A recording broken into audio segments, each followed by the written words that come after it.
All right, cool. So yeah, hi everyone. Thanks for joining. Obviously this is quite a small class. It's not really a webinar. It's going to be more of a little classroom thing because you're actually going to be following along with what I'm doing, and we'll probably have quite a lot of back and forth. But I basically put this together because people who've done Control 201 and also people who've just been doing Lua for a while, there's a few things in Q SYS to do with the way like Q SYS stuff is structured, like Q SYS controls, the way we can access them in cool ways with Lua. There's a few things like that that we don't really talk about very often that I want to make sure everyone's aware of because it's like a massive time saver. And also, just generally, I think Control 201, we do it really quickly and it's very focused on one particular thing. And I want to look at loads of other cool stuff we could do with Lua that actually has nothing to do with control necessarily, but has loads of parts to it that you can take and use in your own scripts and that sort of thing. So if everyone wants to open up this designer file, what you've got on this page that says start here, we've got 4 text controllers, which are the 4 sort of topics we're gonna look through. Just turn my volume up a bit. So yeah, these are the 4 things we're gonna work on. Have a look at timers. We're gonna build like a countdown timer, kind of like a stopwatch, that's just quite useful for all sorts of different things. And in doing that, we're also going to be looking at a good way to set out your scripts in terms of functions and event handlers and variables and good ways of organizing it. Then we're going to take a detailed look into tables. And again, this is one of the things where I feel in Control 201, it's really good information, but we have to do it quite quickly. And we're going to spend a little bit more time really pulling apart the data structure of tables and then working out how we can take advantage of it. And then we're going to use that to build something that people always ask me for. People say like, oh, James, have you got a script for this? Have you got a script for that? So we're going to build a keypad that we can use to maybe build a password script or something else. Using very little code as well, using loops and iPairs and pairs and things like that. And then we're going to do a script that's going to be for changing pages on a UCI, but in a way that's very flexible that we can use with all sorts of different UCIs and it will update itself. So quite a lot to get through, but I'm hoping this will be quite interactive. So guys, as you know, with scripting, there's loads of different ways to do things. So if you think of, oh, that way James is doing it isn't actually the way I do it, please do say, and we'll put in different ideas and try different things. And yeah, just that's why I've made it a meeting rather than a webinar, because I want it to be a bit more interactive than a webinar. Let's see if we got, okay, I'm pretty sure everybody's here now. So guys, we're going to crack on. All right. So can everybody open up this timer script here? And you can see I've given you a bit of a head start, but we haven't really done anything here. But what we have done in this script so far is we set up, I've put in some comments to kind of lay out my script better. So generally, I mean, this is a bit of a lie, actually. I was going to say I always do this. That's completely not true, but I like to do it when I remember to. It's kind of organized stuff like this. So I usually set up constants and variables near the top, have functions that I'm going to use somewhere after that. And then I'm going to put in the event handlers that are going to trigger the functions. And then at the very bottom, what do we want to do when the script first starts? And that I find is quite a good format for lots of different things. I'm just going to split my screen here so we can see everything. And I'm going to go ahead and emulate this as well.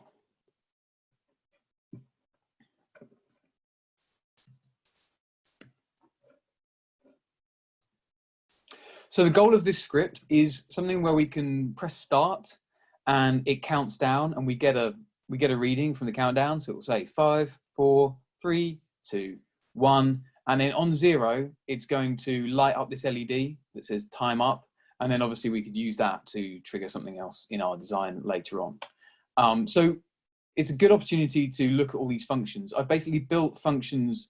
I've been very verbose about this and very, you know, explicit, like we need a function that starts the timer, one that stops the timer, one that resets it, what happens at time up, and what happens every second. You know, what are we going to do every second? So we should be able to do everything we want within these functions and then link them together. Now, this is obviously going to use the timer object in Q SYS. So what I'm going to do first is I'm going to make a timer. I'm going to call it maybe countdown, and you guys can call it countdown or something else if you want. And I'm just going to say countdown equals timer.new, and that's going to create that variable and make it a timer.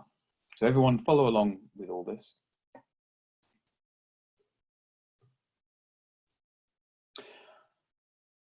So that's one variable, if you like. Really, the only other one that we're probably going to need is the time, like the maximum time. So what do we want to count down from? And that might be 10 seconds or 10 minutes or whatever. But I'm just going to make it 5 seconds, so it's something we can all test without waiting forever. So I'm just going to call it max time. And let's say max time equals 3. And I'll put a little comment, countdown from this number. Oh, someone else has joined. What's that? Gordon.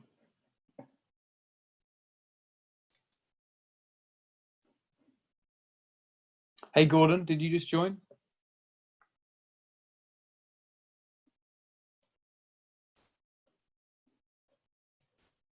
Yes, morning, I did.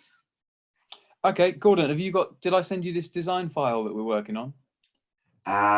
Yes, I tried to download it, but I didn't have that much luck. I'm gonna give it another go quickly now. I'll tell you what, I can just email it you directly if you want. Okay, perfect. Just hold on a sec. Did the link not work then? No, I don't think it did. Weird. Okay, no problem. Let's send that to you.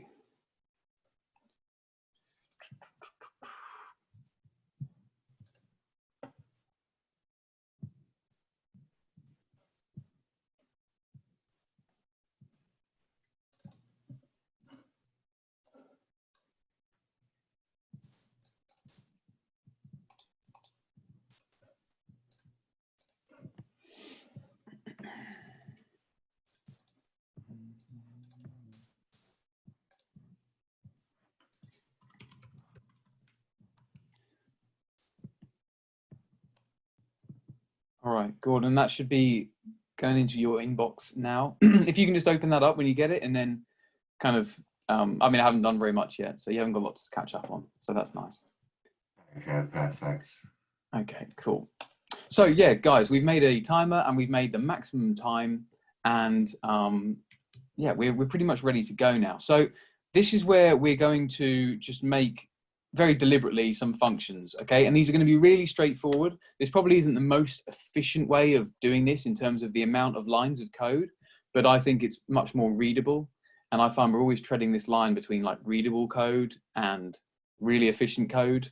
And if you can do both, that's great, but sometimes it's easier to just put a load of functions out and put stuff in them. So when I start the timer, what we're going to do is we are going to start our Lua timer countdown as well. Now, as you guys know, with a Lua timer, if you say like start with 5 seconds, nothing's going to happen for 5 seconds, and then after 5 seconds, that timer event handler is gonna go off. Yeah. So we don't really want that here. What we want is every second we want to update the whole thing. We want to go 5, 4, 3, 2, 1. So we need to trigger something every second. So we're actually going to start our countdown with 1 second, like that.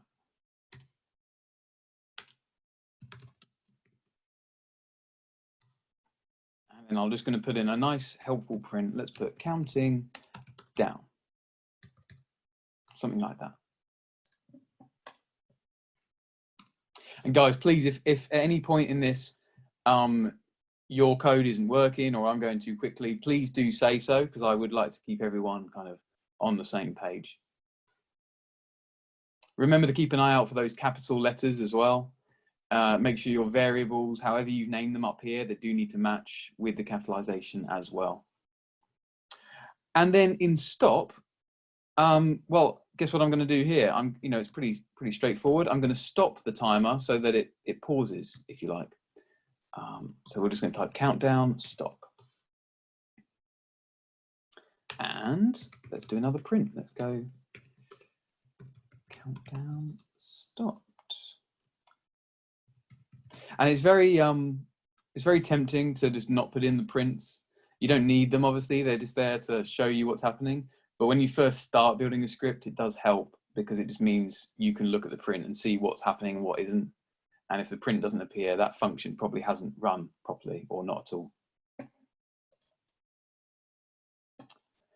Now we're going to come back to this reset function later on.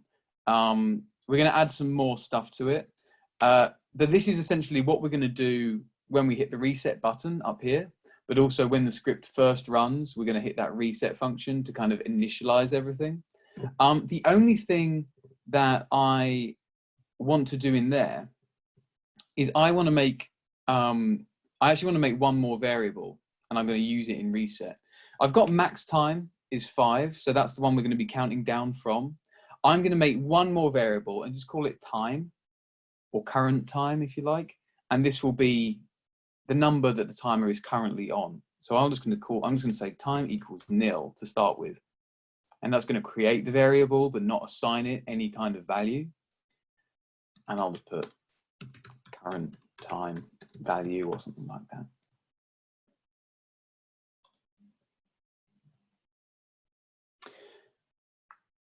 And then inside reset, which is what we're going to do when we reset the timer, when we reset the stopwatch, if you like, I'm actually going to just say time, so current time equals max time.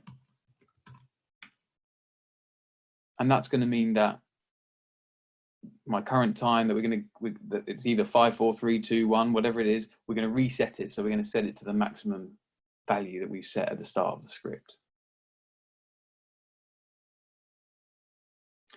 Everyone with me so far?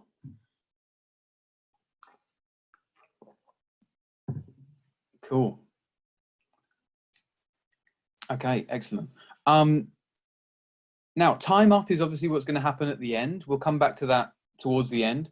What we're going to do now, before we run the script for the first time, is we're going to do this 1sec function, which is what's going to happen every second. So can someone suggest, what do we want to do to our time variable every second, once a second?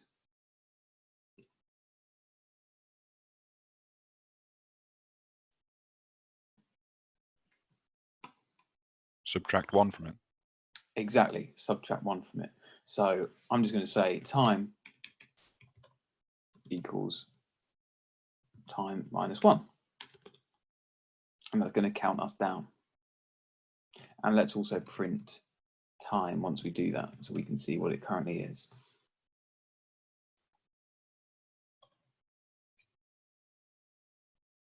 Okay, cool. So we actually have something that's it's gonna do something now, even though it won't be, obviously finished. So just so we can test it, let's assign our controls to some functions, and then we can run the script. So I'm going to say, it's pretty self-explanatory. I think we've got a start function. We want to do that when we hit the start trigger button. So I'm just going to say controls dot start dot event handler. So when we press the start button, do that. And in a shocking twist, controls.stop equals stop. And we've got the reset as well, so we might as well do controls.reset.event handler equals reset. Remember the capital H in event handler and the capital E?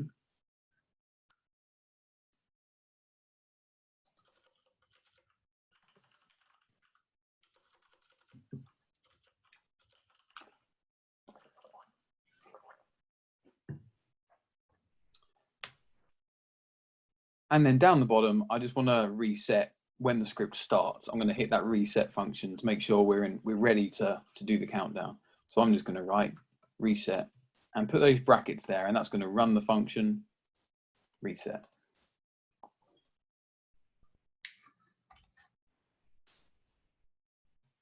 That's too small, isn't it? There we go.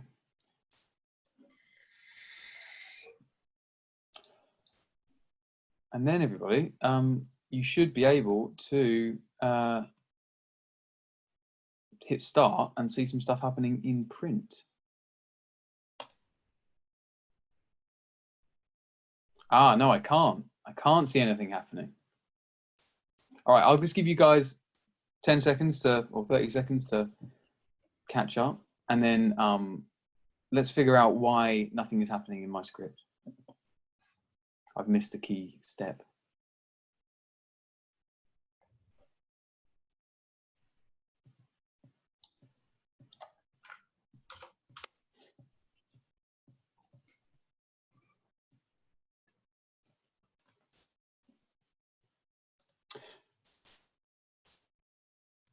So guys, has everybody got at least this part? Have they got it to say counting down or something when they hit the start button? Are you seeing that start print show up down here? If not, just let me know.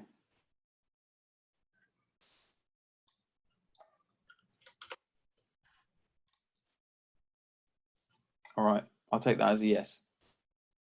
So can somebody tell me, I'm getting counting down. So obviously my start function is running when I hit the start button. That means my timer is running once a second. So why am I not seeing the actual countdown? Why is my 1 sec function not running? I've just missed a very important line, basically. You haven't assigned it to the event handler for the timer. Right, exactly. I've just forgotten to say when my timer goes off, run this function. So it's just another event handler. We just say countdown, or whatever we called. What did I call it? Countdown. Dot event handler equals 1 sec. Now it should work. 4, 3, 2, 1, 0, and then it will keep going. We've got to have negative time, and we'll fix that as the last step. So guys, if everybody could add in that line there about the event handler, and then you should see the same thing as me. You should see it go past 0 and keep going.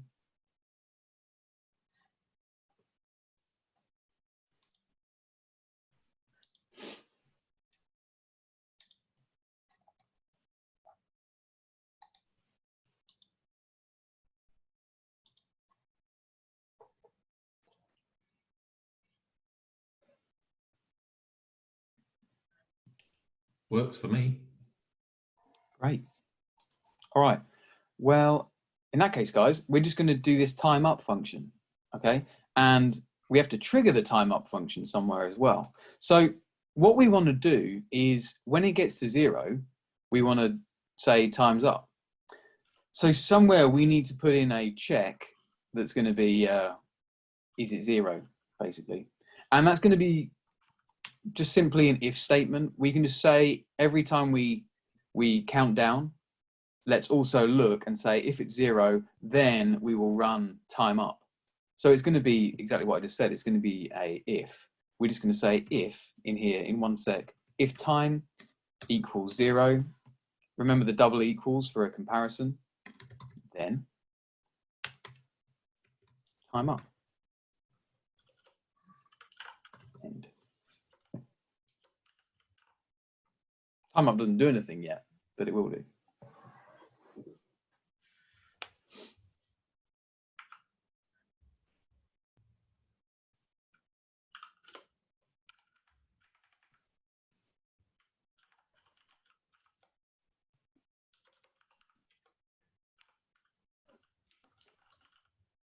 So if time up equals 0, then time up.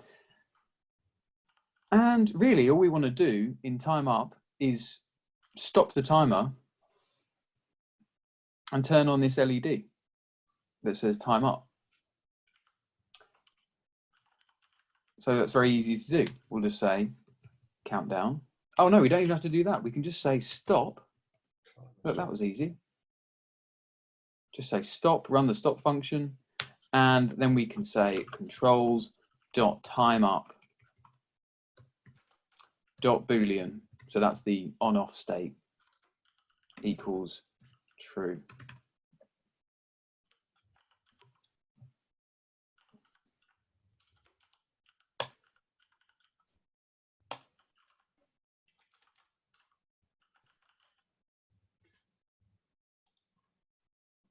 Sweet.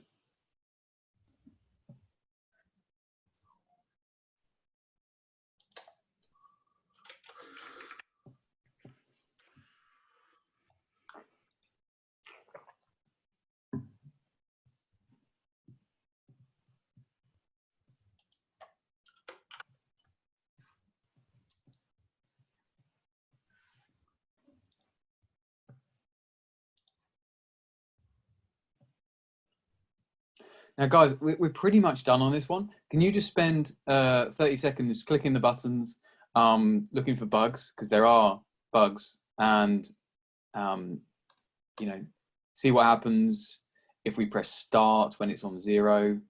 See what happens to the time up LED, if anything.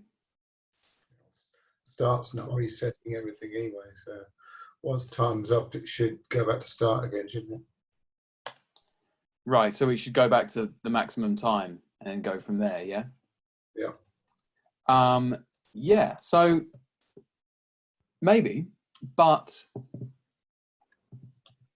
I guess it should sit on 0 for a bit so that the LED can be lit up.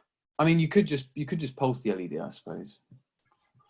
Well, yeah, the nice thing is, because you've got all these functions now, you can just throw them in, you know, put functions inside functions to trigger stuff whenever you want.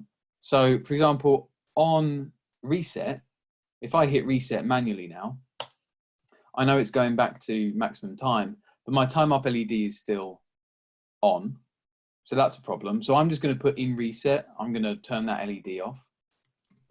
Let's just go equals false.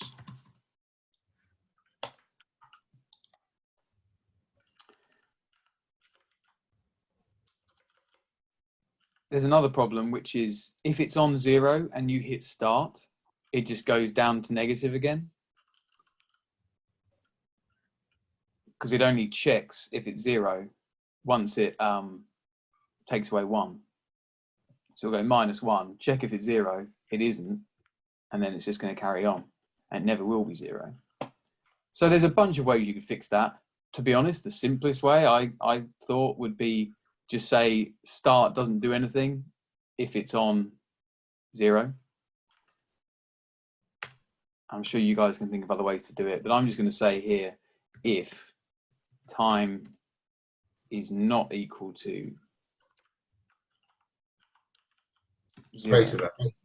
Yeah, or you could say if time is greater than 0. It could be negative otherwise. Oh yeah, well said. Yeah, if time is greater than 0, then do that.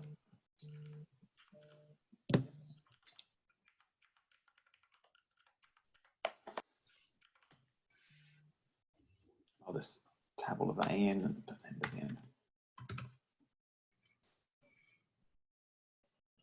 I think that's pretty much it. There's also this time display here, which we're not using yet, so we need to just make that work too, but that's very straightforward.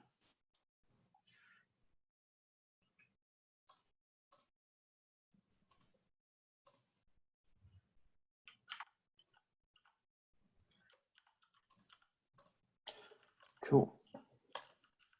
How's everyone doing? Guys, is anybody stuck or got it not working? I think somebody popped something in the chat.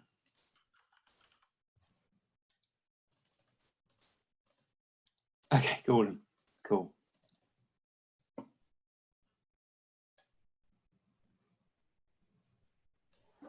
No problem, Gordon.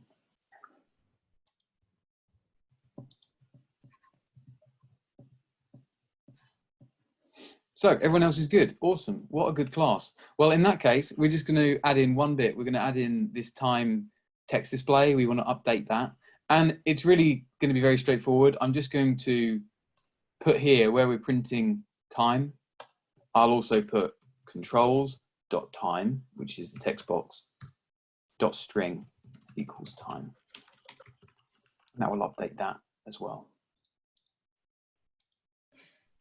I'll tell you what, I'm also going to pop that. I'm just improvising now, guys, but I'm also going to put that in the start function so that we get the maximum time as soon as it starts.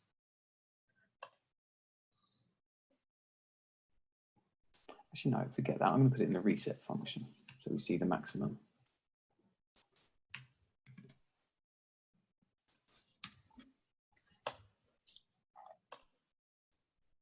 Where do we set the timer? Because eventually it's saying it's 1 second. What if we want half a second?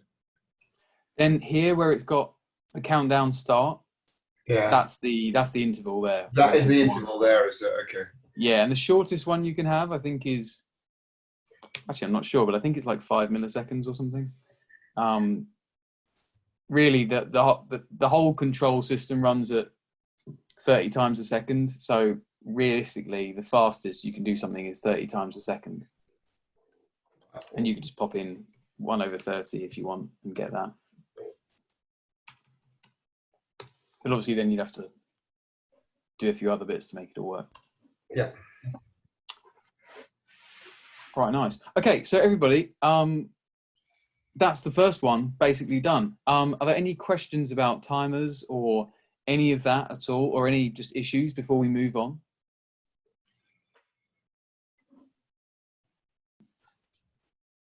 Great. This is going to be easy. Excellent.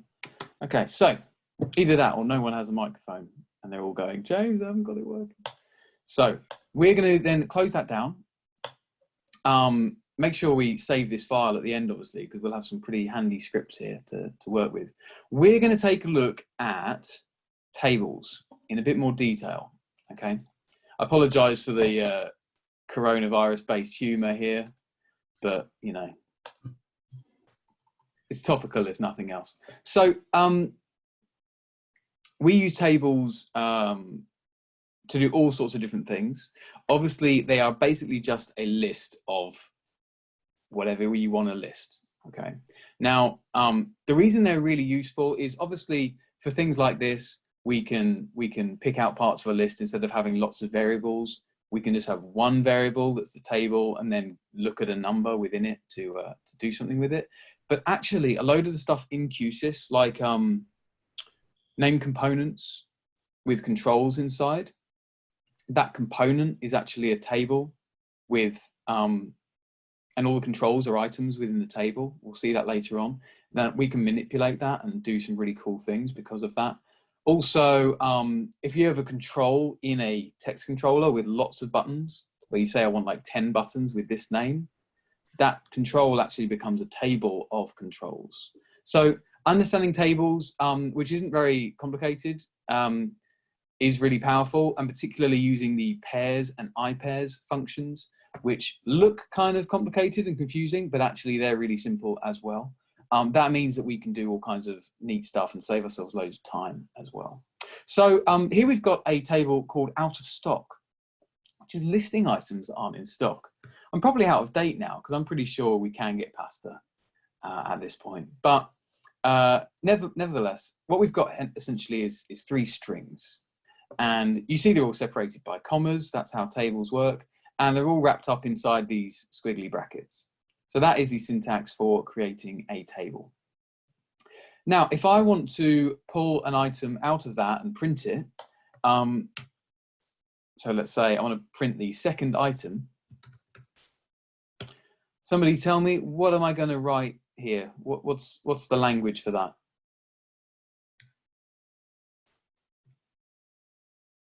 Might be the out of stock, which is the array. Mm-hmm. And then dot, I assume. I've got my book in front of me. I haven't bothered to look. It isn't dot. So it's well, actually Index. it can be a dot. It can be a dot Yeah. if you're pulling out an index that's a variable. But yeah, it's essentially the way to do it is with the square brackets, Index. and then you pop the index inside there. So it would be like that. And then we get baked beans.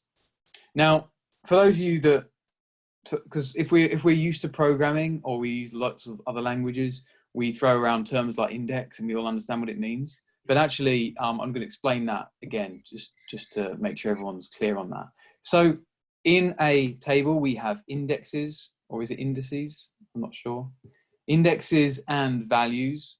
You might call them keys and values. People call them different things. But essentially, we've got those pairs of items, the index and the value associated with it. Now, if we create a table like this, we're actually just listing values here. Now, when we just list the values like that, it's kind of going to create numerical indices for us automatically, which is how this then works. We look up index 2 and it pulls out the second item. Now, we can actually set the indexes to be whatever we want. They don't have to be numbers, okay? So same with the values. The values can be Booleans or numbers or strings or even other variables or even other tables, which is where it gets really cool. So here's another example. We've got another table called beans in stock, and this is now using strings as the indices, as the indexes. Can anyone correct me on that? Does anyone know if it's indexes or indices, or if it doesn't matter? Feel free to shout out if you know the answer. But we've got strings here, and then our values are Booleans, trues or false, okay? And here we're explicitly creating indexes with a certain string and then associating with the value, rather than letting the system create numerical indexes for us. So now if we want to print our beans in stock in M&S, if we want to print the true or false, are they in stock in M&S, it's going to be the same kind of language, except we're going to use a string for our index, which is going to be M&S, and it's going to print true, okay? We could also do other things with that. We can say, like, if, you know, you could say something like, actually no, we'll do that later. We'll do that with a loop. I'm getting carried away. Now, there is a special type of loop. We should be familiar with for loops, where we can, you know, go through a range. There's a special type of loop, like a for loop, which is aware of the size of the table. And these are called, well, we're going to have a look at pairs first. There's pairs and I-pairs. They're really, really similar, but pairs is kind of the simplest one to look at, where we're going to use this kind of language, okay? So you guys will probably have seen this a lot. If you don't use it yet, you probably have seen it in other scripts, and you might not have understood exactly how it works. But how it works is like this. We're saying, look through this table, and in pairs, so in the indexes and the value pairs, we're going to assign some names to those. We're going to call all the indexes whatever's before this comma, and all the values whatever is after this comma. Okay. So here we've actually made some local variables called index and one called value. They can actually be whatever you want, and it's very powerful if you use, you know, meaningful words for that. And then it's going to go through every row in the table and look at the index and call it that, and look at the value and call it that, and then we can do stuff with it. So if here we want to print the index and the value of each item in out of stock, can anybody suggest what we're going to actually put inside our print to, inside this loop, what do we do in one line that will print everything inside out of stock?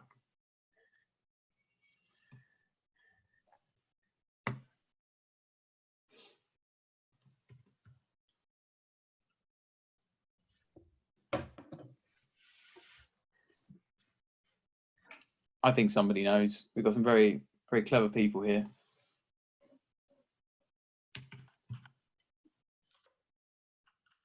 No? Okay, no problem. So we're going to write index. That's going to print all the indexes. And then we can either concatenate, or we can put in a comma and it will put in a gap for us. And we're going to put, guess what, value. And then that is going to do this. So it's going to print index, value, index, value, index, value. That's what the loop's going to do. Now, that's handy. Obviously, it's a small amount of code that's doing a lot of stuff, but we can also use more meaningful names to get more meaningful stuff done inside our loop and also make our code more readable. So for example, in that beans in stock one, actually we've got very specific meanings to the indexes and the values. So the indexes are the shops, the names of shops, and the values are, is it in stock or not? So instead of me putting index value or putting here XY, I'm actually going to put shop in stock or something like that, and then go through that table. And now I can do some cool things. Let's say I just want to print, yes. That, like we did before, where print text value in out of stock doesn't have values. So would it just come up as 0? You've got the indexes in the out of stock would be toilet paper, baked beans, and pasta. Yeah. Where are the Not values? quite.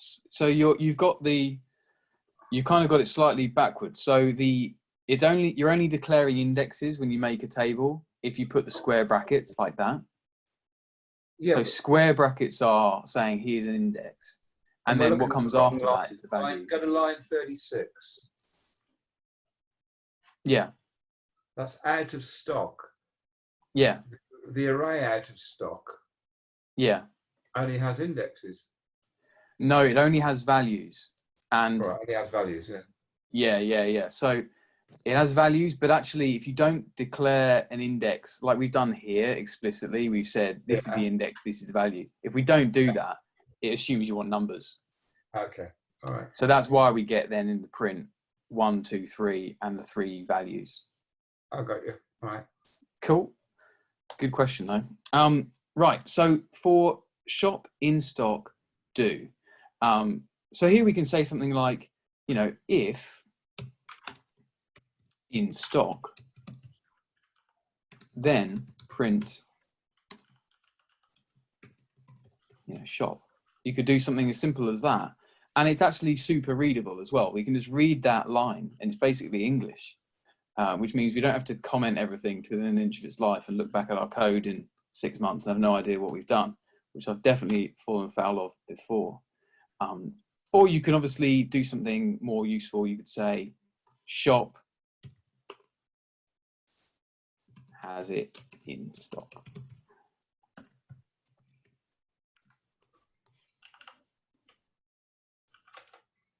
Yes, let me end my if statement as well.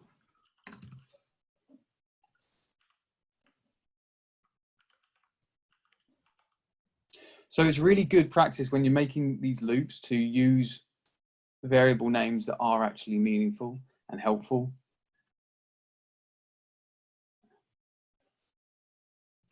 Oh, that's a smiley. Yeah, smiley faces are optional. No, I saw it as a double bracket first. I thought, why have you got double bracket? Yeah, just throwing it in there to confuse everyone. There we go. Super smiley. There we go.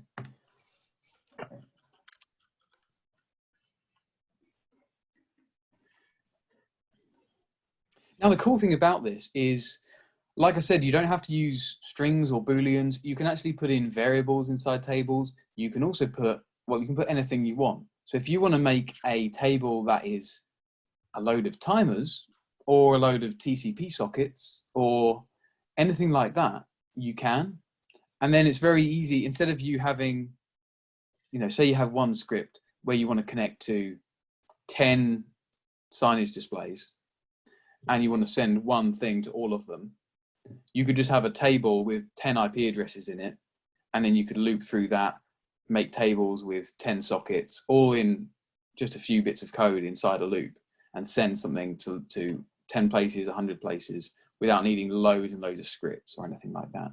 And I've got some examples for that at the end of the training that I'm gonna give to you guys.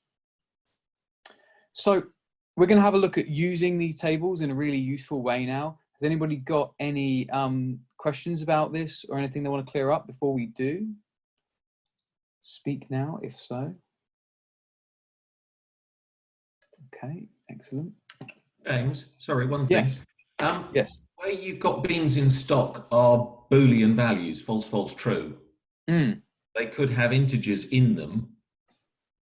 So you could say if there's more than 5 of that item at that location, then you could Yes. print it. Or you Absolutely. could print a table saying the shops have this much in stock. Yeah, totally. So these are just, are they in stock or not? But yeah, you could put in some, I mean, let's just make it up. Let's say we've got like 4 of them and 120 of these and none of those, right? You could say, you could then do something in here where you could say, like, if in stock, or you could rename it to, you know, stock level.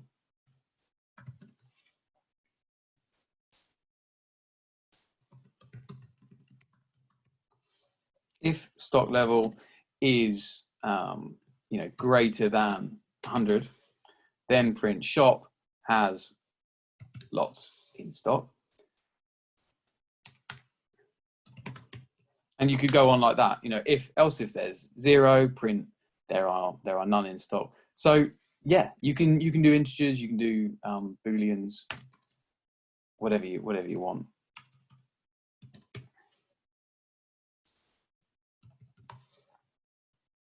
That will obviously not be a happy face. There we go. Is that going to work? I think I've forgotten an end or something somewhere, haven't I? Ah, that's where. And then you get that.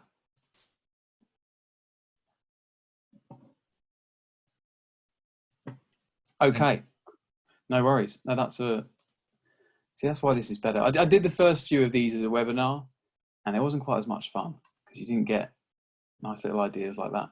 All right, so in that case, let's go on to this one here, this one that says keypad. So we're going to build like a login keypad with as little code as possible, which is going to be quite cool. And you guys can then use this to build like passwords or whatever else you want to do with it. And yeah, it's going to be pretty easy to expand upon, hopefully. So what we've got is we have one control called keypad that actually has 10 buttons. And we're going to want to make these buttons, you know, 0 through 9 for typing in numbers. We've then got a display that's going to show what we're typing in. And we have a clear button that we can use to clear the display. So it's pretty straightforward, right? Now, remember what I said earlier was, if we have a control that has one thing in it, like display, there's the display. You write controls.display, and now you're referring to that control object in QSYS. In this example, if we write controls.keypad, we're actually looking at a table, which will be 10 items long, which lists all the controls with numerical indexes. Now let me show you what I mean. Let's open this up. I've got a variable there, string equals nothing. Not giving you as much of a head start on this one. So just so you guys know, don't feel like you have to write this down. But if I go for, you know, let's just do something simple, in pairs controls.keypad. So controls.keypad is our table. And then I print the contents of that table. So just like we did earlier, then you guys can see we get 1 through 10. So those are the indexes, 1 through 10. Remember that in Lua, all table indexes start at 1, not at 0. Some other languages, well, most other languages start at 0. And then we have this thing that just says control. And that's what you're going to see if you print a control in QSYS. You're just going to see that. Now, because we now know that the indexes are numbers and the values are controls, let's give our value a meaningful name. Let's call it control. And maybe let's call this Or we can just leave that as I. I can mean a number quite happily. Just do that. And we're going to do most of this script inside this loop. So guys, if you want to just copy down that loop there, that would be great.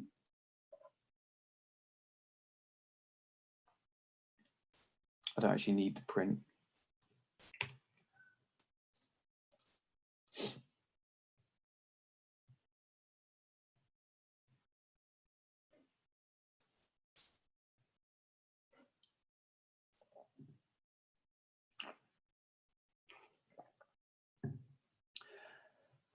And the first thing we're going to do is just a cosmetic thing. We're going to label all of our buttons.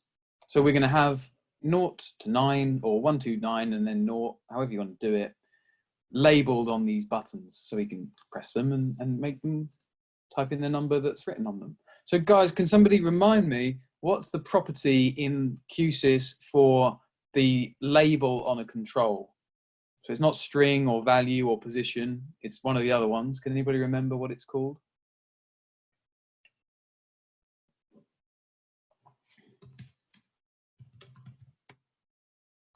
It is the legend. Oh, somebody said it right at the same time as me. Who was that? Get a bonus point. Control.legend. And because we're using this word control, it lines up with that. So it's all of the controls. And what are we going to assign to be the legend, guys?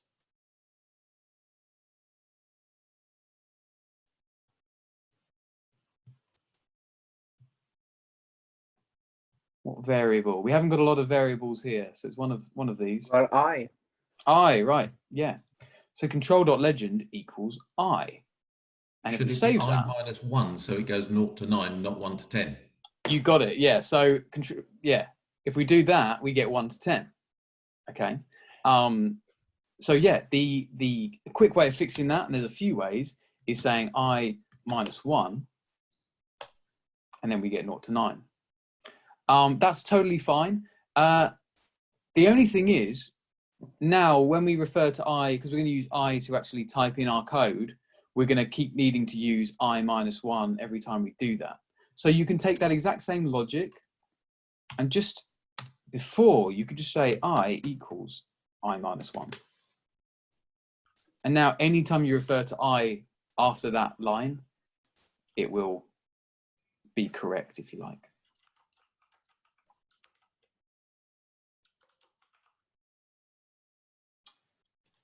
Now I'm going to show you one other way of doing it.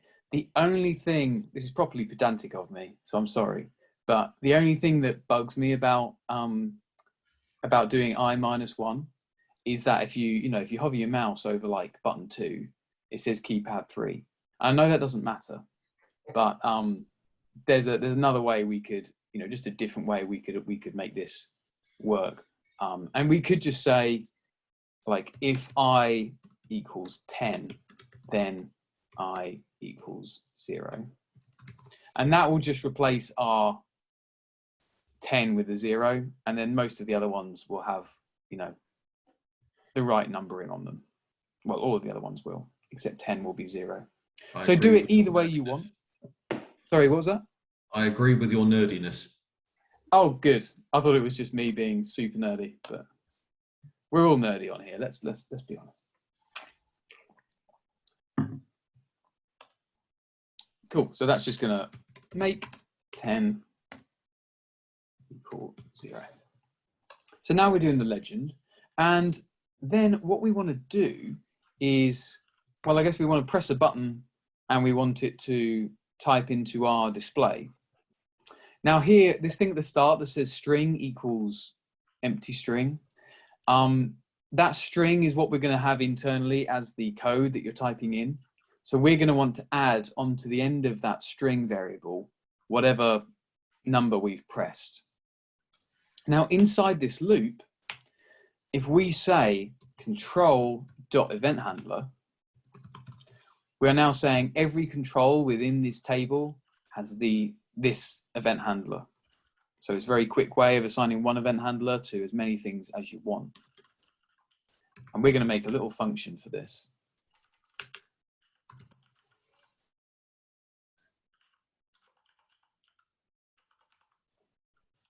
control.event handler equals function. So we want to add the number that's pressed onto the string. So all we need to do is just say string equals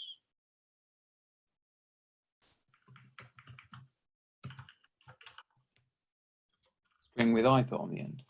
So remember the 2 dots is concatenating. It's going to put 2 things together.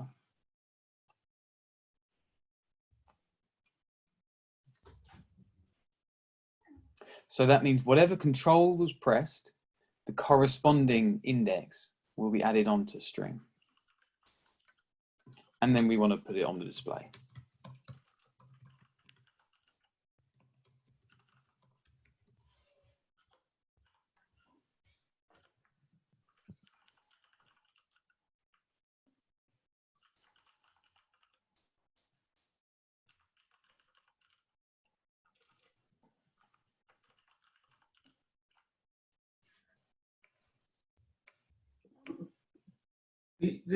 The end at 10, is that an end for the function? Okay. Yeah, yeah, Oh, I see you're defining the function with it. Yeah. Okay. yeah. Yeah, and I could define that function elsewhere. I probably... It's all right. I just don't see you see as the function defined like that without a brace following it. But yeah, okay. Yeah. There's some stuff in our Lua editor at the moment that looks a bit weird, like so like the for loop, you know, should have one of these little minimize things, and then within that the if statement, and then within that the function. It's gonna happen, guys. Trust me. It's on the in the pipeline, as well as other cool things. So anyone not got that working? I mean, I think it's quite nice. It's quite satisfying because it's very little code and it does quite a lot. Clear button doesn't work. That's easily solved. Just outside of the loop, we can just make a little event handler for the clear.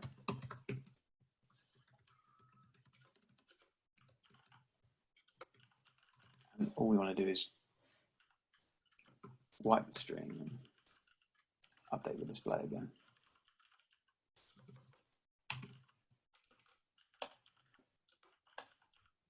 Maybe clear at the start. You asked them. Sorry guys, I'm improvising slightly here, so just bear with me a second. I'm going to make a function, call it clear.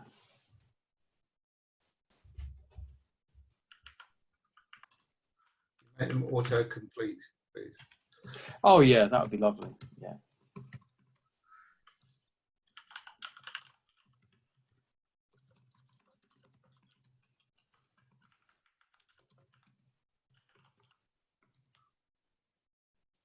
So this is something I do a lot, guys. I'll make a function, assign it to an event handler, and then I'll run it at the start. Something that ends up, you know, if it's something I want to run at the start. And that just means that, you know, every time your script runs, it's going to be in the right state to do whatever it is you need it to do.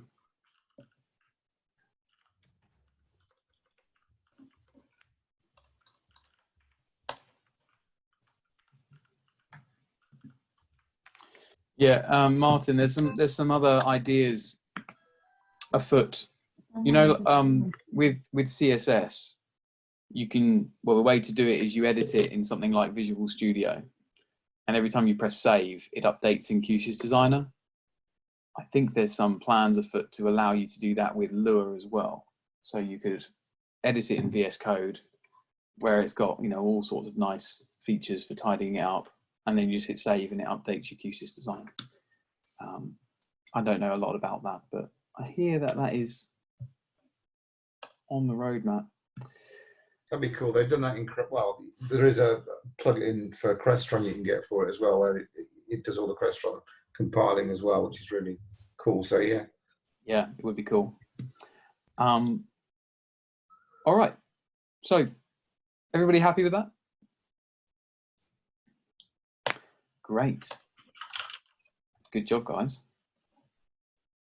Okay, well, in that case, we have one more thing we're going to do, where we're actually going to be using tables in a couple of different ways, all inside the same script, to look through controls in the same way we've just done here, but also to assign drop-down, like a drop-down list. We're going to assign an array to that, and we're going to manipulate that with the controls, which are inside another array. And it's going to be another one of those cool things that's going to be quite a small bit of code, but it's going to do quite a lot. And we're going to use it for changing pages on a UCI.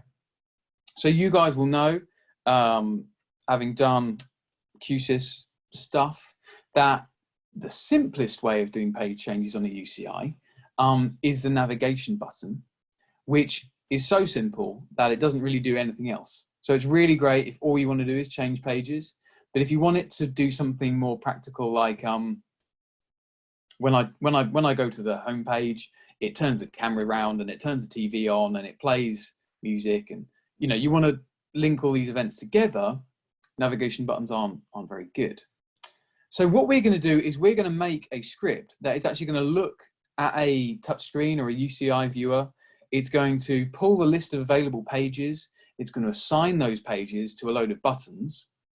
And then it's going to let you put those buttons on the UCI. As part of this, we're also going to make the buttons like radio buttons, sort of exclusive buttons using code rather than using like a control router or something like that. Now, we have here this page flip script, and you see it just has pages with 6 buttons there. And we have this UCI viewer, which could be a touch panel. It would work in the same way, or an iPad or whatever you want. And there we have a drop down for page. And we do have a UCI, not that we need to look at it, that clearly I spent loads of time on with a bunch of different pages on it. Okay, so first thing, we're going to name this this touch panel. We're gonna give it a name component, and that will let us control it without needing control pins or anything like that.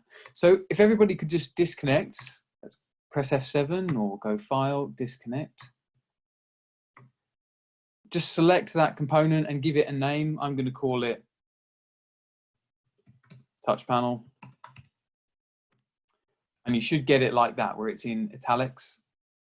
And that means it's a component we can control programmatically.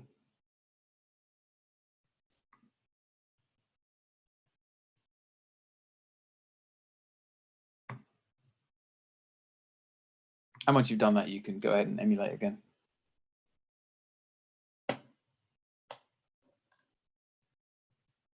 Actually, no, I'm going to do one more thing. I'm going to also drag out the page drop down so we can see it working. And I'll also get these page flip buttons, and I'll just drag those out too.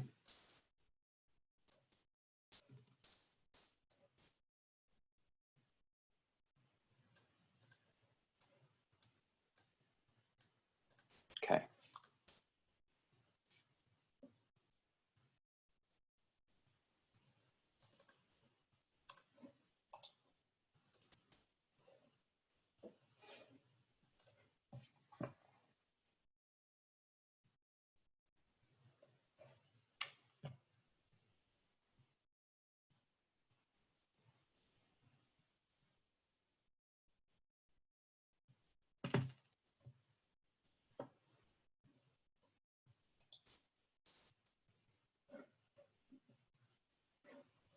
All right.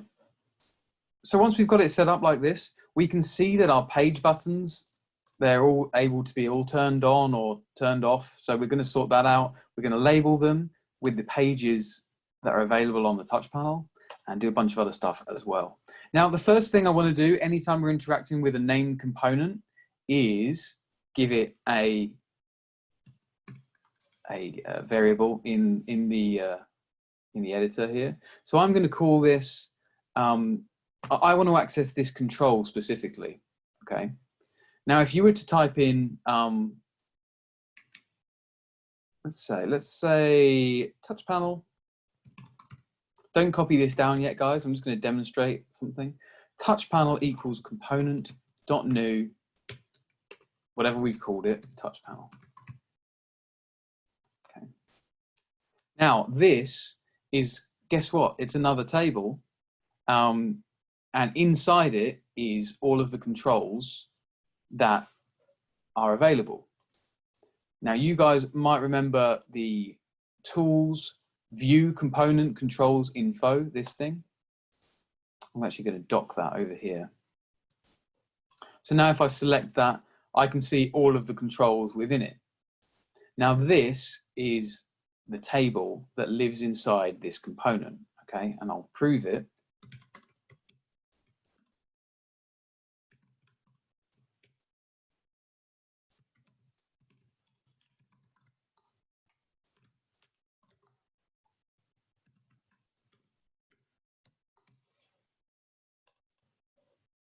Okay. Now, here, there's actually a few that aren't listed as well, which you might find if you do this kind of thing with all sorts of different QSYS components, you might find some controls that aren't actually listed up here. Just so you know, but what you have is the first thing, so that's the index. The index is the name of the control. So it's not a number this time, it's the name of the control. And then the value is the control itself, okay? So all I care about is one control. All I care about is this one here, current page, which is called current.page. Now I know that that is the index within this table, so I can just do square brackets on access and index, current.page. So that's why that works. And I'll call this instead page control. So page control equals this component, which is a table, and this index within it, or rather the control that corresponds to that index. So guys, can everyone copy that down, please? That's the bit we're actually going to use.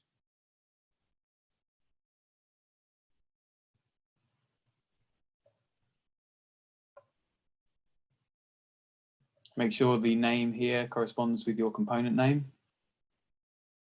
James, how did you get the touch panel components up into that left-hand window? I don't remember. Did you get the... View control, okay, yeah. Yeah, that's the one you want. And then once you've got that window, it will pop up like this, yeah? You can then... Please, it says, please select a single component when I do it.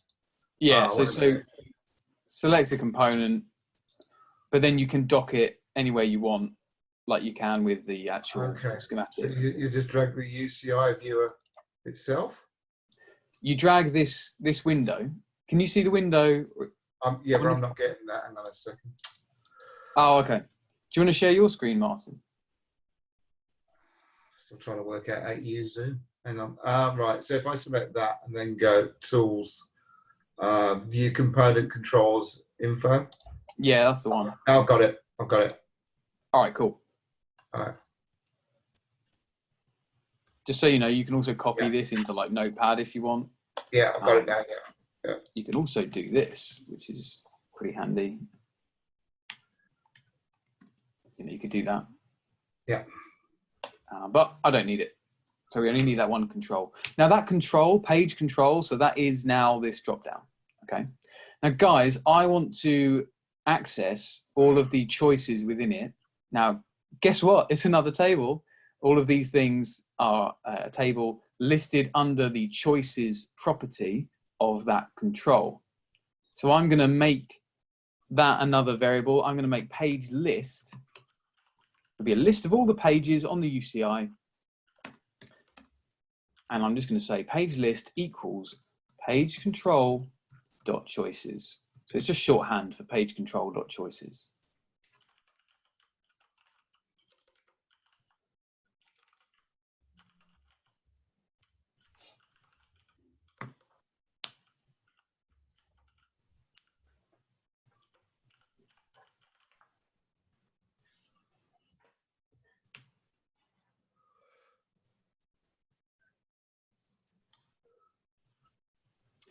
Now, the first thing I want to do is actually label all my buttons, okay? Because it's really easy to do. Now we're going to make another one of those for loops here. And we're going to be looking in the page list table and then pulling out the first page, assign it to the first button, second page, the second button, and so on. So let's say for I, comma, page, okay, so inside page list, the indexes will be numbers and the values will be the strings that we see here. So for I, comma, page, in pairs, page list, do.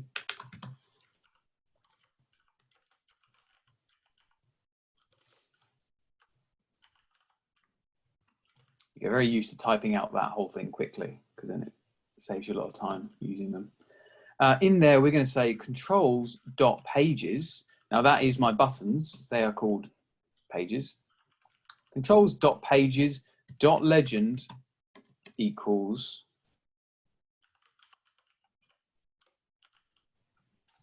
I've missed one thing here. That's what we want. So controls.pages number 1, number 2, number 3, and so on. Dot legend equals page.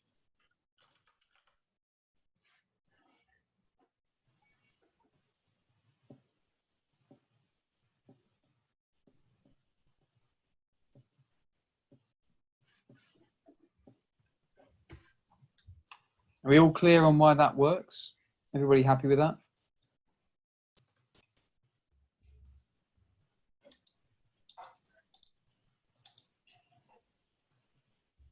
Good.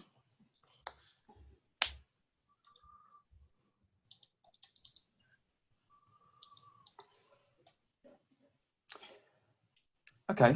Well, now I'm going to... The 4 do bits is causing my brain some hurt, but that's okay. So moment in a while. In what way? Do you want me to just clarify what all of those mean?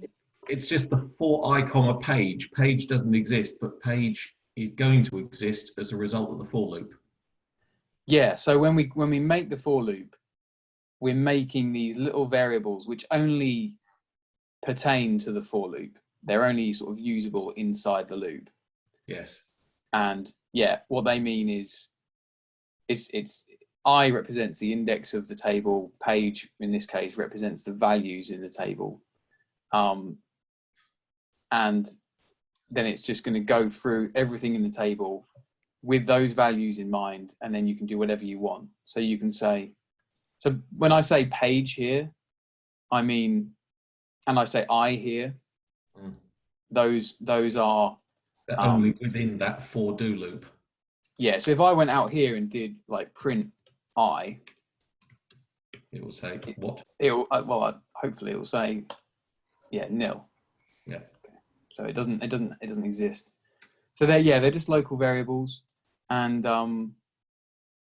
yeah, and then this bit here where we're saying this is a different type of table manipulation where we're saying controls.pages, so that's all of these buttons. And when we do that square bracket thing, we're going to look at a specific one. And by putting I in there, it means we're going to look at all of them one by one. And they're all going to line up with the page list. Now, obviously, if we had a very different number of buttons to the number of pages here, it wouldn't quite work. You see, we've actually got 6 buttons and 5 pages. So we're going to clean that up in a minute as well. But yeah, we're kind of linking 2 tables together by doing this. Yeah. Is that all right? Is that, no, that's good. It will, the penny will drop. Yeah. I find like with these, if you just play around with them a load, like maybe after this training, if you've got some time, just experiment with loads of different things, break it, put it back together, then it becomes this kind of intuitive thing where you just get how it all sits. Sure. So now we're going to make one more little helpful function before we do the actual thing we want to do. I want to make it so that I can't turn on more than one button at once. And I want to make it so that I can't turn off a button if there's only one button on. Okay, I need to have one page selected and only one. So we're going to do a little function, and I'm going to call it all off except, and then we're going to put in an argument, except for a number. And whenever we run this function, it'll turn all the buttons off, except for the one that has this number as its index.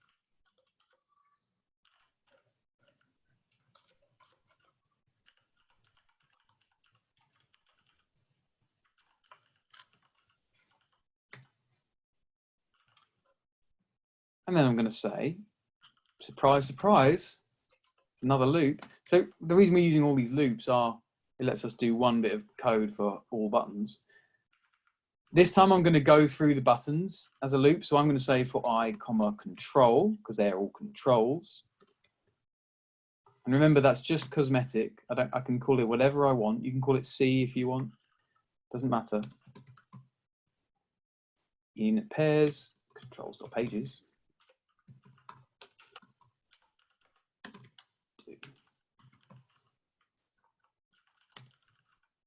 Now, guys, can somebody suggest how I might turn the buttons off unless the index equals n? The index does not equal n. So if, did you say if, like? Yeah, if the index does not equal.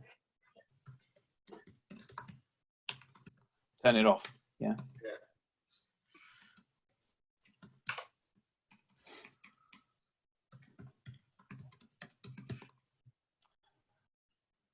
Turn it off. And we probably, I don't know if we need the else, but let's put it in.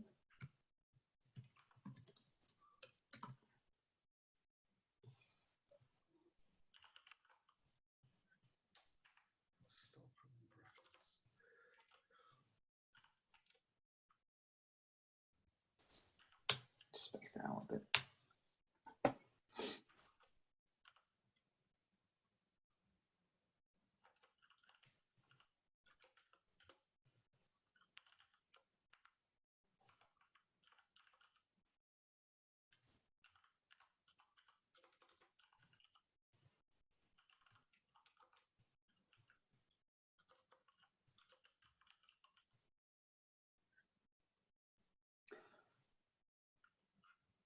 Now, guys, there's one other way of doing this with a really small line of code that when I first looked at it, I was like, I don't understand why that works, but it does work, and I'll explain why. So that if statement is totally fine, but we can also say, we can make a direct link between the control's Boolean state and whether or not I is equal to n. Because those are both Boolean values, right? I is either equal to n or it isn't, and it's either on or it's not. So you can write this. You can say control.boolean equals the outcome of a comparison. I can say control.boolean equals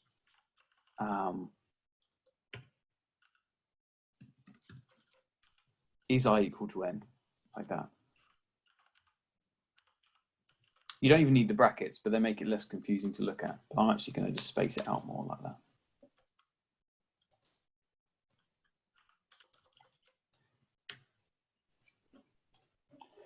And what that's saying is set the control's Boolean to be equal to the result of this comparison.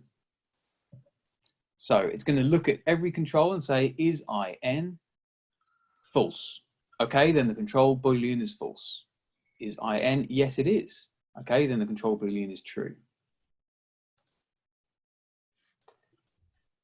So that I'm going to leave that there. Again, the if statement is totally 100% valid and works, and it's great.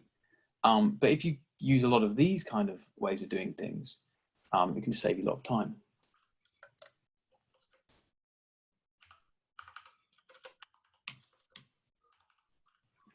It works because this is looking for a Boolean and this is a Boolean, the result of that statement. For some reason, my previous one with the for I do with the if I is not equal to n then isn't resetting the others, and I'm not quite sure why. Oh, okay. We haven't attached it to any event handler yet, so it might not. I don't think it would do anything yet. Right. But yeah, good. Well done for testing it, because I haven't. Right, now the last thing we're going to do is we're going to say, when we press the button, what do we want to do? And it's going to be really simple. We're going to turn all of them off except the one we pressed, and we're going to assign the legend to this control here. We're going to basically copy the legend into here, and that will set the page. And it's just going to be one more loop, the last one we have to type all day, over the buttons again, and that's going to let us set one event handler function that does all of the controls.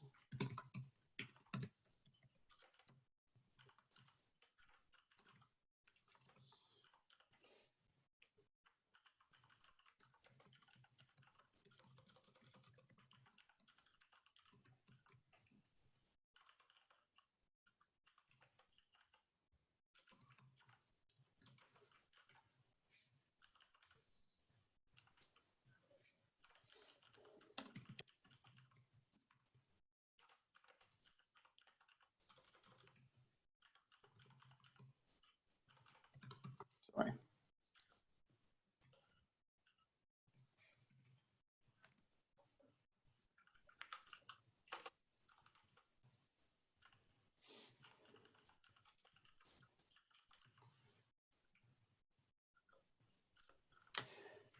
Now,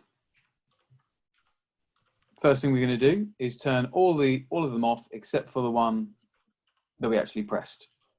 And we've got a function for that, obviously. So we can just call that function and put the button's index into the arguments.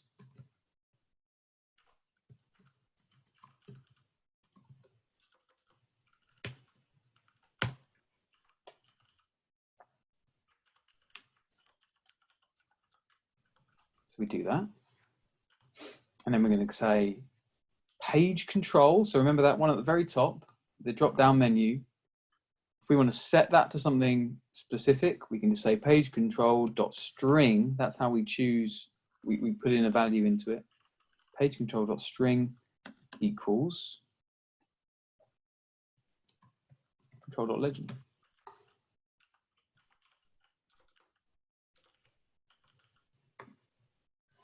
With a bit of luck,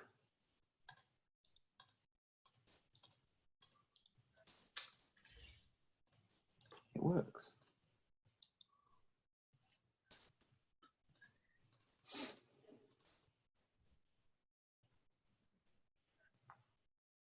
Control.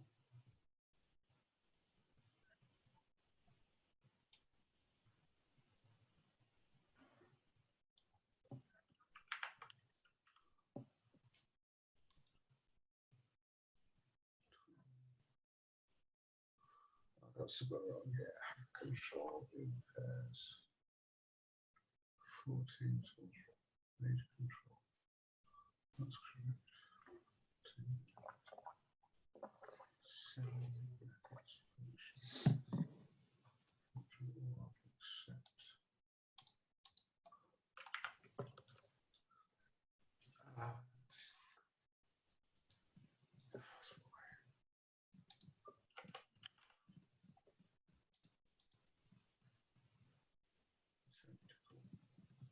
How are we doing, everybody?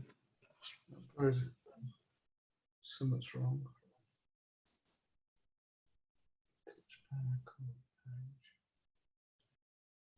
That's why. Index.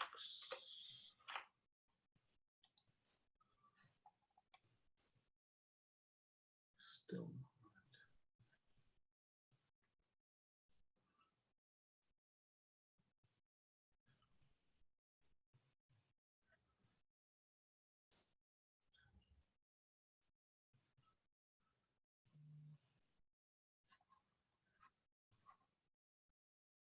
index in your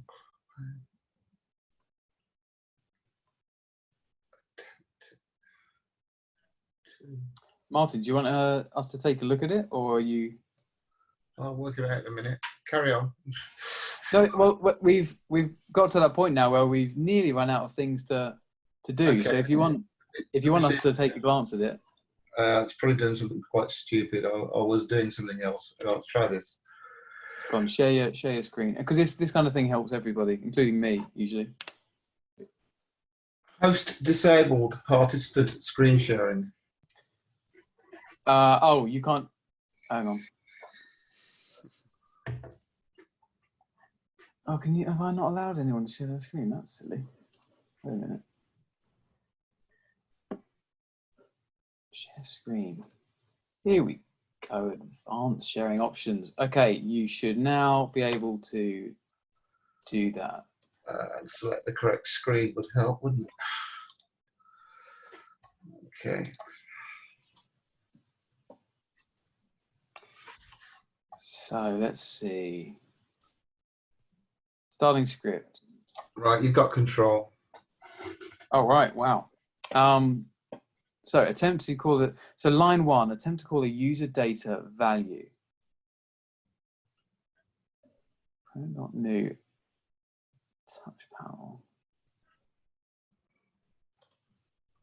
I probably missed the naming of something. Oh yeah, no, this is a really classic error that I do all the time as well. Which is that when you name, so there's the name here.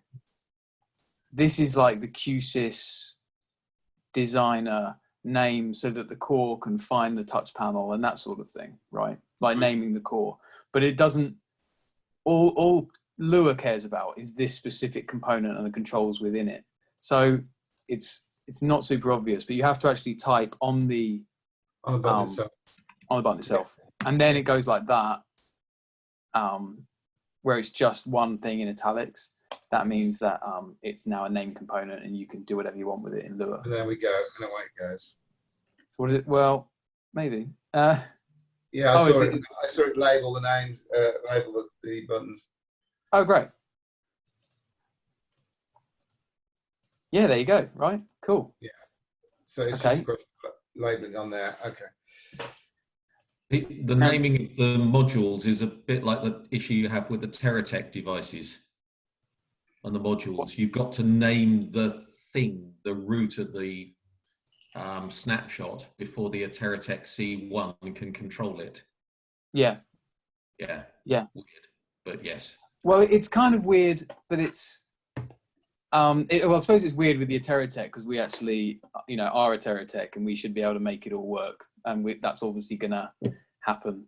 Like a lot of those TerraTech boxes specifically will probably have more access because they're gonna be proper Q SYS devices. But if you just think of it as a normal third-party device for now, then yeah, this is the way that you expose a component to any scripting or external control is by naming it. The alternative, I guess, would be everything is accessible all the time, which is like that's a decent idea, except that then maybe there's a bunch of security implications for that. But yeah, anytime you name it, it's then accessible. If you haven't named it, it isn't. Yeah, that's good. Cool. Guys, anyone else got anything they want to ask or any suggestions? Because there is actually a problem. Well, not there. Yeah, there's kind of a problem with this.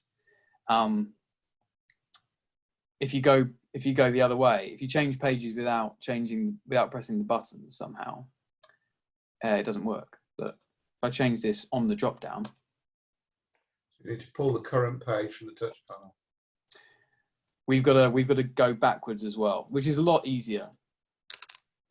So we need to, this is here looking at our page control. We're going to set an event handler for that, and then we're going to feed it into our buttons. Okay, so this is basically going to be, well, let's see. I'm going to kind of make this up. So page control.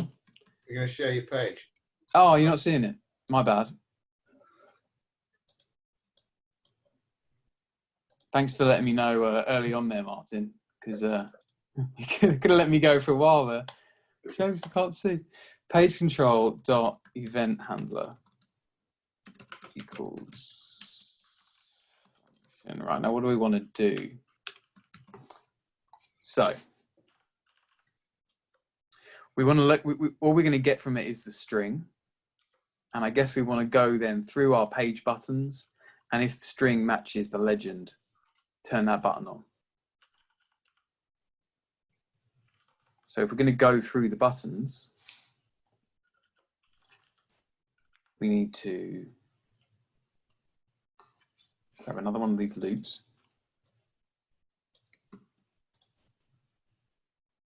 What do we? Yeah, I think we do.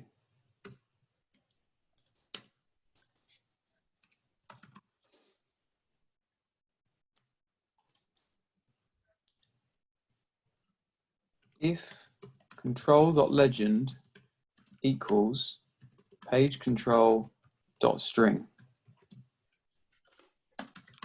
Somebody stop me if there's a better way of doing this, because I'm, yeah. Then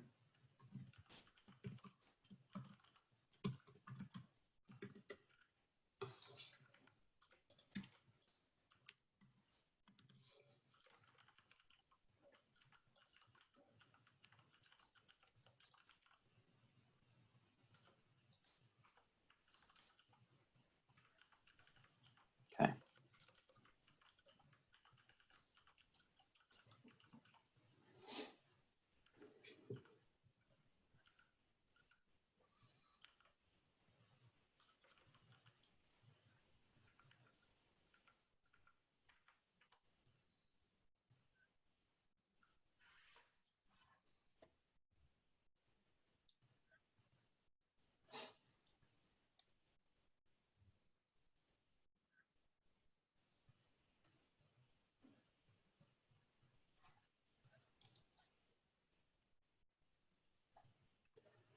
So there's that.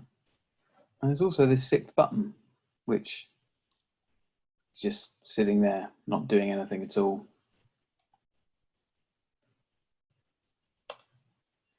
Now, this is actually something quite useful you can do. If you're making a script like this and you have no idea how many pages you're going to have, and you want it to be expandable without you needing to you know, go in and change the properties of it and that sort of thing. You could actually make the pages control. You could say I want 50 buttons. And then when the script runs, in the script, you can hide buttons that won't be used. So there's a property is invisible, like control.isInvisible equals true. We'll hide the control completely. Now here, I'm not sure where I want to use this, but at some point I want to evaluate any buttons without a legend, hide them. And I could probably just do it right here at the start. Controls.pages.legend equals page. I could then probably just say controls.pages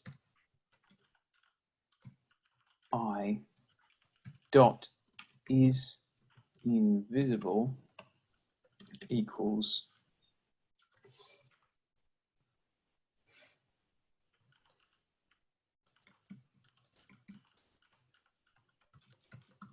this is getting clunky, but don't know if that's going to work. Let's find out. No.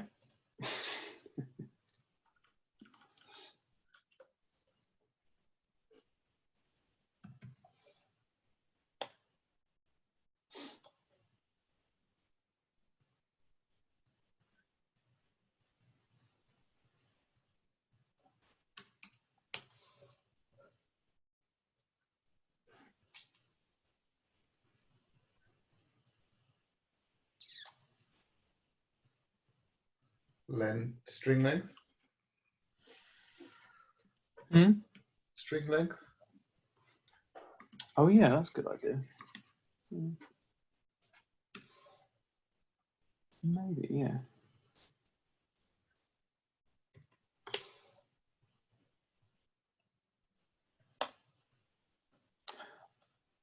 Tell you what, I'm going to do it a slightly different way. I'm going to say if the number of buttons exceeds the length of page list, then get rid of that button. So actually, we've got a loop here that deals with the button specifically. I think in there, I can just say control.isInvisible equals I greater than length of page list. Yeah, cool. That's cleaner, isn't it? Again, guys, if you spied something that's a better way of doing that, then please go ahead and do that. I'm just going to comment that. If index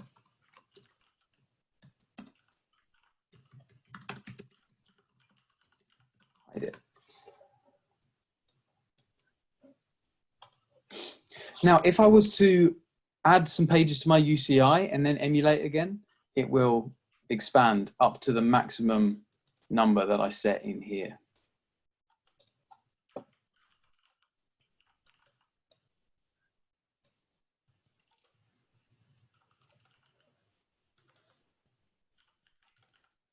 Okay. So guys, that is that's basically it. Now, we finished a bit early, which is nice. I just want to point out that there is another page here that's called completed.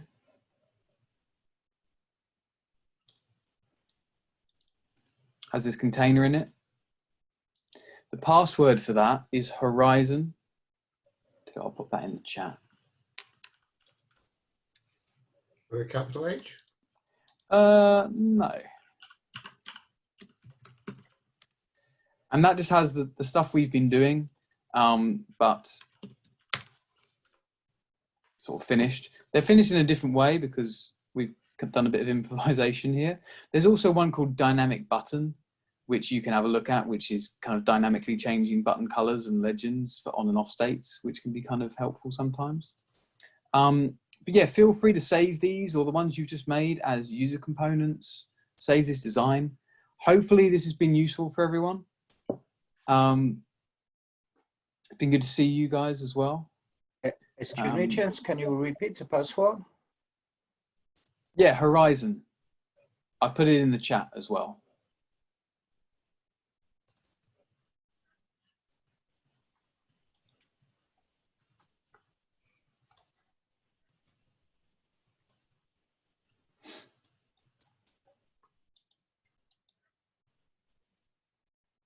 Now, guys, one other thing in here, in the tables script, there's a bit at the bottom where I've gone off on making a table of TCP sockets, and then you can see how we can do like X number of TCP sockets we can send connections to, send packets to, without needing to write more code.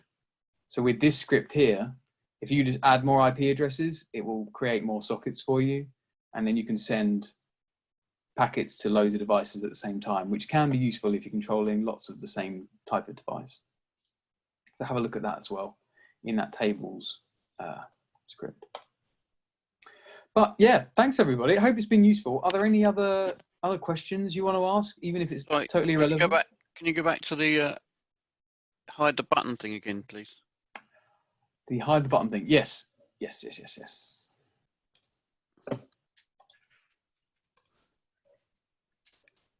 This bit here. Yeah.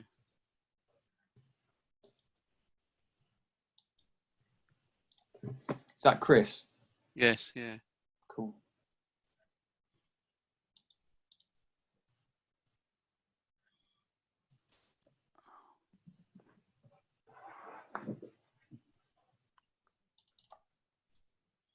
No, it's still got a problem.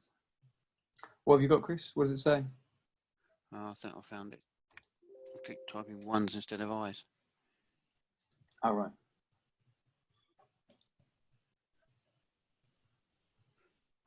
No, still got a problem. I'll share my screen. Yeah, go ahead.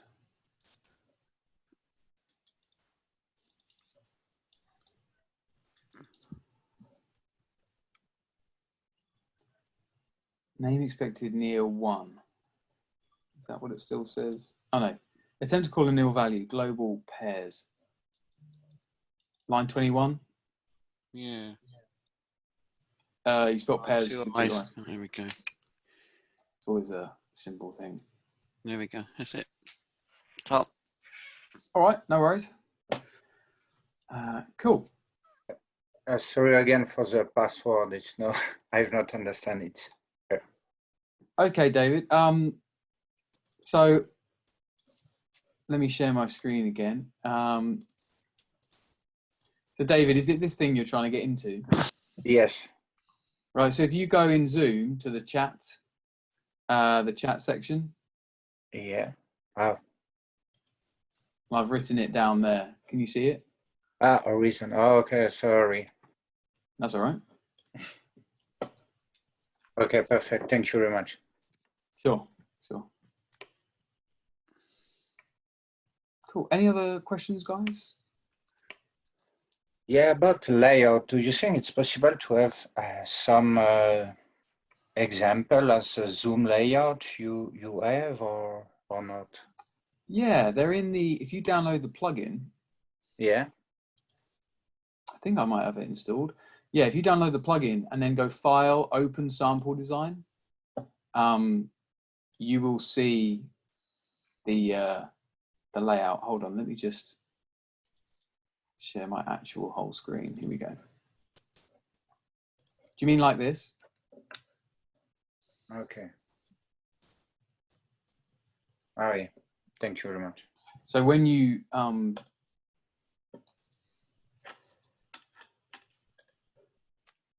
David, on the asset manager, Yeah. there's a thing on Zoom Rooms. It says click here for help. So that gives you a load of information about how to use it. Okay. That link. Thank you very much. No worries. All right. James, Well, just guys. changing topic from what we were on. Yeah. Hang on, I've lost. The plugin I wrote, the manual, there's no reference to creating a client, only creating a server. I got it to work by creating a client on the other end, which was a question. But I assume that whereas I'm creating a socket, a server socket, I would just change the name to client or something. So you're talking about a TCP socket, yeah? Yeah. So you want Q SYS to be a client? Yeah. Yeah. So that's actually, hang on. Let me find the thing I'm looking for. Here we go. So there's TCP socket server and TCP socket. So TCP socket server is that what you're using at the moment? I'm trying to find it now. I've just got TCP socket new is what I've got. Yeah. So I think if you're doing that, so if you're doing TCP socket, that's creating a client on Q SYS. Is it? Yeah. Because I have to create a client. I've created a client unless I change. No, I created a client. No, I did. I changed it to be a client. That's right. I did. All right. Yeah. So yeah, there's TCP socket server.new, and then here's an example of that, and then there's TCP socket.new, which is the client. It was January when I did it, so I forgot that I'd already fixed it. So, nice. There you go. You solved your own problem. Yeah, I'll go back to sleep now. It's all right. Yeah. Sure. All right. Cool. Anything else, guys? James, have you got anything as examples of how you'd use an I/O bridge with a laptop plugged in and a PTZ camera for sharing audio and video from a camera? Yeah, actually. So we have that in. I've got plenty. Well, actually, look, I've got this one here, which is. Hold on. Too many screens. Seem to not be able to move to the other screen now, probably because I'm sharing stuff in Zoom. We actually have some official example designs, which are in, oh, there we go. So this is one I'm using right now, which is why it's got my face on it. so for sharing audio, I'm sharing my microphone to the Cores USB bridge and the USB bridge standalone as well, so I can use either. And then when I bring the audio in, it just gets summed together and goes to speakers. And then the camera just goes to the two bridges like that. So this is a really, really basic one. But if you go File, Open Sample Design, then all of these ones here, they say conferencing system. Yeah? Yeah. Those are all examples of USB bridging as well. Okay. We've got a lot of cinemas that want to start doing conferencing. Oh, really? Mm. Cool. Yeah. Excellent. We've got a load of, there's probably lots of conferencing places that want to have a screening room. So. Be more than happy to sell them projectors. Yeah. All right, cool. Anything else I can help with, guys, while you've got me here? Yeah, do you know when this coronavirus epidemic's going to... Unfortunately not, no. No, but if you ask I'd him like to. write a bit of Lua script to work it out. Yeah, I could write you a script. No, it's really bad timing because right beforehand, we've totally kitted out the training room. I've been talking about doing this for ages, putting all the video in the training room and screens everywhere. We've done it. And we're literally about to have the next training and we're all very excited. And then we had to cancel all the training. So yeah, I'm really looking forward to getting back in there and doing some of that with like 12 NVs or however many we've got. But no, don't know. But we will be updating the training site. Thanks, James. Usual excellence. Thank you very much. Oh, thank you very much. You guys, you're excellent. So thank you, James, for sharing.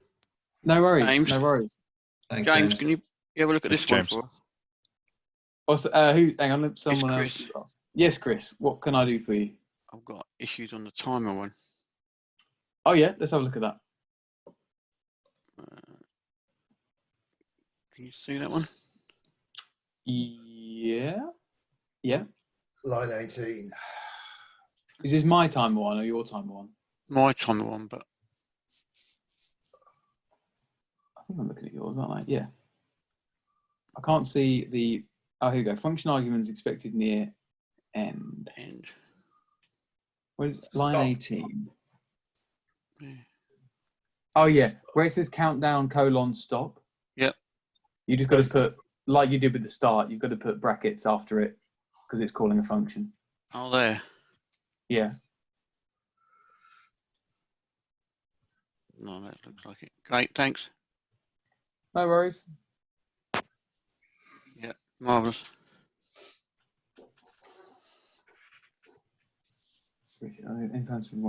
Yeah, there are plans to do more of these sessions.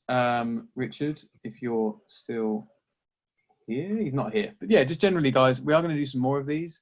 So yeah, tell your friends and co-workers. If they are already people who know how to use Lua, then this is open for them. But it is pretty small classes because otherwise there's a potential for chaos. Sign me up. I will let you know. It'll all be on LinkedIn and Facebook and everywhere else. They just send me an email. I don't use an email. What? Who uses that? Yeah, I'm not. Yeah, I'm not in control of the marketing. Just the delivery. Okay, guys. I'm going to sign off. If you guys have any other questions, feel free to email me. But yeah, otherwise, thanks a lot. It's been really fun. And yeah, stay safe. See you soon. Cheers, James. Catch you later, man. Thanks, James. Bye. I'll see you at the next one. Bye bye. Cheers, James. Thanks. Bye. Thanks, James. It was perfect. Thanks. Thanks a lot. Bye.